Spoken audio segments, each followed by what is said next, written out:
Hey, what's up, Obi Tribe? Thanks for joining us today. Today we're going to be diving into the two different styles of camping, hammock camping and ground camping. It's been a big debate. We're going to dive into weights, costs, advantages, disadvantages, and some of the things that I would look out for when you go to make a purchase. So stay tuned and we'll dive right in. So before we dive into the details on this, I did want to lay down some ground rules of how we're running this comparison. There's lots of different ways that you can configure hammocks or ground sleeping to cut out weight or change things, but we're gonna do the most traditional styles. So on the hammock, we're talking a tarp, a hammock, an underquilt, and the top quilt sleeping on a diagonal lay. Now for the tent, we're gonna be doing a tent, a one-person tent. We have a two-person tent here for display purposes, but we're gonna be pretending this is a one-person tent with one-person weights on those tents. We're gonna be doing a sleeping bag, sleeping pad, and so that's how we're going to be breaking this down, just the most traditional ways. Other than that though, let's just go ahead and dive right into the details, starting with the weights, and we're going to start with the weights of the hammock. So the weight on the hammock is 16 ounces for the hammock and the suspension. Now for the tarp, guy outline stakes, you're another pound, so you're 2 pounds. Now you dive into the top quilt, under quilt. For this purpose, we're going to be using 20 denier fabrics with 800 fill power down for the sleeping bag and the top quilt, under quilt. But in those ratings, you're looking at a 1.5 pounds for a top quilt, a 1.5 pounds for your under quilt. And so total, you've got 3 pounds top quilt, under quilt, 2 pounds in your hammock and tarp, for 5 pounds total in weight. Now I do want to just mention right here, it will be quite a bit harder to drop below that. I do know with our mummy pod setup, I'm at 4.5 pounds. And if you bought something with 10 denier fabrics or higher fill power down, I do believe that you could drop that down maybe to about 4.5 pounds, but that's kind of the lower limit I'm seeing with hammock camping. All right, so let's look at the weights on the tent or the ground setup. So for this comparison, we're using 20-degree bags and top quilts and whatnot. So the 20-degree Summit bag from us is coming in at 2 pounds, 8 ounces. Your pad, again from us, is going to be coming in at 1 pound, 7 ounces. I know there's a little bit lighter pads out there if you're really counting those, and that does include the inflation bag with ours. So there's an extra 3 ounces on that, but that's your pad weight. As far as a tent, so we're going to say that this is a one-person tent, and you're using it in a fast and light mode, which means just a footprint and just the poles and the rain fly. And in that type of a configuration, you're about 2 pounds with most one-person tents. So 2 pounds on that for a total of 6 pounds. Now, as I was looking at this, that is the most traditional way, and that's the way I'm going to compare it. But I would say if you want to, you can sleep with a tarp, which is what you're doing with the hammock setup. And if you used a tarp, you cut off 1 pound off of your shelter, again, because your tarp's about 16 ounces, and so then you'd be 5 pounds even. But the way that they sit in their most traditional forms, you're about 6 pounds in a ground setup and 5 pounds in your hammock setup. What I want to note here though is if you get extreme, really extreme, I said earlier that you could cut off about another 0.5 pound off your hammock setup, but you could cut off a lot more than that on the ground. If you went ultra light, use just a tarp or super ultra light shelter, you went with a top quilt instead of a sleeping bag on the ground, different things, I could see you getting that down to about 3.5 pounds. So if you're willing to spend more, you can get a ground setup that is going to be lighter than a hammock setup. All right, so let's talk about costs with these setups. Again, starting with the hammock. So for our hammock setup, you've got a $75 hammock, an $80 tarp, you've got a $150 top quilt and a $150 under quilt. Now those are the cheapest top quilts and under quilts that I have found, and if you tweak anything at all, the prices start to go up drastically.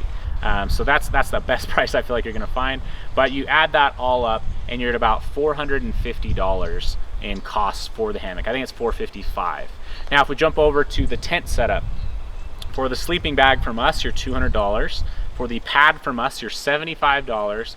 And then for the tent, I'm gonna say $200 for a one-person tent, because that's what we would hope to launch our one-person tent that we're hoping to launch in the fall of 2018. Although right now you are gonna be hard-pressed to find a $200 one-person tent that weighs those weights that I just said. But for this comparison, that's the number I'm gonna use, is $200. And so with that setup, you're at $475. So you're literally $20 in difference. That really shocked me. I thought one was gonna be lighter than the other, but you're really comparable. So let's dive into it one step further. Let's say you didn't use the tent and you went with a tarp setup instead of the tent, you're going to cut out a lot of money there. You know, roughly $120-ish, so you'd be able to go cheaper there. And that's actually that's basically the theme of what I see with this, is you're going to have a very hard time going cheaper on the hammock side. If you maybe start making things yourself, you're going to be able to go cheaper there. But as far as buying it, you're going to have a very hard time going cheaper on the hammock side. However, if you jump over to the tent side, there are a lot of options to cut out costs on the tent side. So again, as traditional, the tent can be more money than the hammock setup. But if you're going to go ultra budget, you're going to be able to do that better on the ground than in the hammock.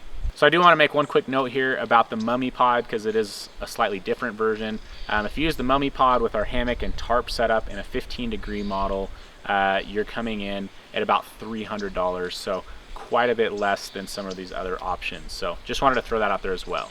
All right, so let's dive into some of the advantages and disadvantages, starting again with the hammock setup. Some of the biggest advantages that I see is comfort with a hammock. Once you dial in your hammock settings and you get used to pitching the hammock and you get used to all of that, I don't think there's any more comfortable way to sleep. In fact, the way that I rate things, and I've said this before, is sleeping on a diagonal in a hammock is the most comfortable you ever sleep outside. Sleeping in a mummy pod in that straight lay is the second most comfortable, and then third would be sleeping on the ground on our big, thick, 3-4 inch pads, which is again extremely comfortable, but nothing that really touches that hammock lay. And so for me, number one advantage for hammocks is its comfort. The other thing that's a huge advantage for the hammock is its consistency. So with a hammock, a lot of times you're going to be running a ridge line on this, and especially once you dial in that ridge line, you would have the perfect consistency of sleep, no matter where you're hanging it, on the side of a hill, on the side of a mountain, whether there's rocks everywhere, whatever it is, you would have the same night's sleep every night. You're not sliding off your pad or doing any of those things that can happen in a tent setup. So it's comfortable and it's very, very consistent. Another thing that I love about hammock camping is how quick and easy it is to set up. I don't have to get anything dirty. I don't have to get anything on the ground. I can set it up really, really fast. I'm not scouting out places nearly as much as I am with the tent. So it's very, very quick and it's very, very easy to set up. The other part of that is in the morning when I'm taking it down, it's just as fast to take down. I don't have to deflate a pad. I just stuff everything back into its stuff bags and we're good to go. Also, there's no condensation. Hammocks are so well vented because they're using tarps and you're so far from those that you have a lot of room in there, and there's typically no condensation and nothing that you need to get dried out. Another pro of hammock camping would be that you have lots of pitch options with that tarp. You can raise it really high and walk around inside here. You can drop it down really low if the weather's bad. And it's also a little bit easier to set up a hammock in bad weather, because if it is bad weather, you just set up your tarp first and then work on everything else underneath it, including setting your bag, down underneath there where it's going to be sheltered from that storm. My last favorite thing about a hammock is you can always set it up and take a quick nap. Much easier than setting up a tent or blowing up your pad. You just string that hammock up there and you can get a good nap in the middle of the day. So that's kind of the bonus advantage that I see with a hammock. All right, so what are some of the disadvantages with hammock camping? One, you're gonna need trees or something to hang from. And if you don't know where you're going, or you're covering a very, very vast expanse of land where you might go desert to really wooded areas, sometimes that's kind of a variable. So you need a place to hang. That's the number one disadvantage in my eyes. The other thing that I would say is a disadvantage is even with a 4-season tarp, you're not quite as protected in those bad months, or if the weather is really, really bad. I had an experience out in Colorado in November that I went in, I took both systems in my vehicle, and when I got to the trailhead, I knew that I was gonna have to sleep on the ground, because even with that 4-sided or 4-season tarp, the wind was blowing snow just absolutely sideways, and that would have left the stuff that was on the ground more exposed. Now there might be some tarps that'll go all the way to the ground and you can make that work, but generally I would say that hammocks are going to have a little bit less coverage when it's really, really bad. However, if it's not that bad, it can be nicer to wait out a storm in a hammock because you have more view and you can move around a little bit better. The last disadvantage that I'm going to say is with a hammock setup, you're obviously using a top quilt in here, and with a top quilt you're going to need to bring some kind of a beanie or face mask versus when you're sleeping in a regular mummy sleeping bag, you have that hood that you're going to be able to cinch down on top of you. All right, so some of the advantages of sleeping in a tent or sleeping on the ground, in my eyes, is definitely how much more sheltered you are.